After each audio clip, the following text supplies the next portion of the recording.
ಶಿಕ್ಷಕರ ಕ್ಷೇತ್ರದಿಂದ Y A Narayanaswamy ಅವರು ಮತ್ತು ಇಲ್ಲಿ ಪದವೀಧರ ಕ್ಷೇತ್ರದಿಂದ ದೇವೇಗೌಡರು ನಮ್ಮ ಇಬ್ಬರು ಅಭ್ಯರ್ಥಿಗಳು ಸಹ ಇವತ್ತು ತಮ್ಮ ನಾಮಪತ್ರವನ್ನು ಸಲ್ಲಿಸಿದ್ದಾರೆ. ನಮ್ಮ ಪಕ್ಷದ ಎಲ್ಲ ಹಿರಿಯ ಮುಖಂಡರು ಮತ್ತು ನಮ್ಮ JDS ಪಕ್ಷದ ಎಲ್ಲ ಮುಖಂಡರ ಸಮ್ಮುಖದಲ್ಲಿ ನಮ್ಮ ಇಬ್ಬರು ಅಭ್ಯರ್ಥಿಗಳು ತಮ್ಮ ನಾಮಪತ್ರ ಸಲ್ಲಿಸಿದ್ದಾರೆ. ಶುಭ ಗಳಿಗೆಯಲ್ಲಿ ಸಲ್ಲಿಸಿದ್ದಾರೆ. ನಮಗೆ ಸಂಪೂರ್ಣ ವಿಶ್ವಾಸ ಇದೆ, ವಿಧಾನ ಪರಿಷತ್ ಸದಸ್ಯರಾಗಿ ಅಪಾರವಾಗಿರ್ತಕ್ಕಂಥ ಜನಬೆಂಬಲವನ್ನು ಗಳಿಸಿರ್ತಕ್ಕಂಥ ನಮ್ಮ ಇಬ್ಬರು ಅಭ್ಯರ್ಥಿಗಳು ಮತ್ತೊಮ್ಮೆ ಚುನಾವಣೆಯಲ್ಲಿ ದೊಡ್ಡ ಅಂತರದಲ್ಲಿ ವಿಜಯಶಾಲಿಯಾಗಿ ಬರ್ತಾರೆ.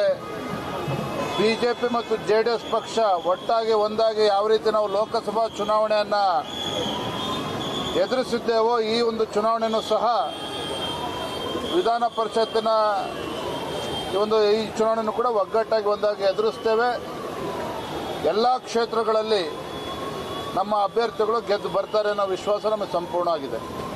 ಮಹಾರಾಷ್ಟ್ರ ಸಿಎಂ ಏಕನಾಥ್ ಶಿಂದೆ ಅವರು ಸರ್ಕಾರದ ಪತನ ಆಗುತ್ತೆ, ಕಾಂಗ್ರೆಸ್ ಸರ್ಕಾರ ರಾಜ್ಯ ಕಾಂಗ್ರೆಸ್ ಸರ್ಕಾರ ಶಿಂದೆ ಮಾಡೆಲ್ನಲ್ಲಿ ಆಪರೇಷನ್ ಆಗುತ್ತೆ, ರಾಜ್ಯ ಬಿಜೆಪಿ ನಾಯಕರು ನಮ್ಗೆ ಹೇಳಿದರೆ ಅಗತ್ಯ ಇದೆ ನಾವು ನೆರವು ಕೊಡ್ತೀವಿ ಅಂತ ಹೇಳಿದರು. ನೋಡಿ, ಏಕನಾಥ್ ಶಿಂದೆ ಅವರು ಏನು ಹೇಳಿದ್ದಾರೆ ನನಗೆ ಮಾಹಿತಿ ಇಲ್ಲ, ತಾವು ಹೇಳ್ತಾ ಇದ್ದೀನಿ.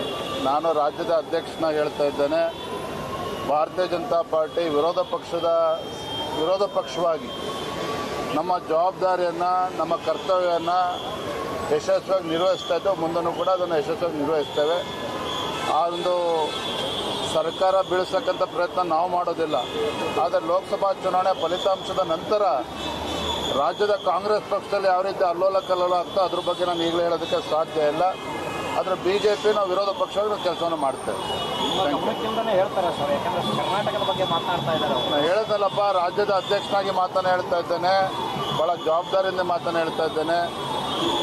ನಾವು ವಿರೋಧ ಪಕ್ಷ ಸ್ಥಾನದಲ್ಲಿ ನಾವು ಕೂತಿದ್ದೇವೆ, ವಿರೋಧ ಪಕ್ಷವಾಗಿ ನಾವು ಯಶಸ್ವಿಯಾಗಿ ಕೆಲಸ ಮಾಡ್ತಾ ಇದ್ದೇವೆ. ಲೋಕಸಭಾ ಏನಪ್ಪ ಆಪರೇಷನ್ ಪ್ರಯತ್ನ ಏನಿಲ್ಲ. ನಾವು ವಿರೋಧ ಪಕ್ಷದ ಸ್ಥಾನದಲ್ಲಿ ಭಾಳ ಸಂತೋಷದಿಂದ ನಾವು ಕೂತಿದ್ದೇವೆ. ಆಪರೇಷನ್ ಮತ್ತೊಂದು ಮಾಡ್ತಕ್ಕಂಥ ಪ್ರಶ್ನೆನೇ ಇಲ್ಲ.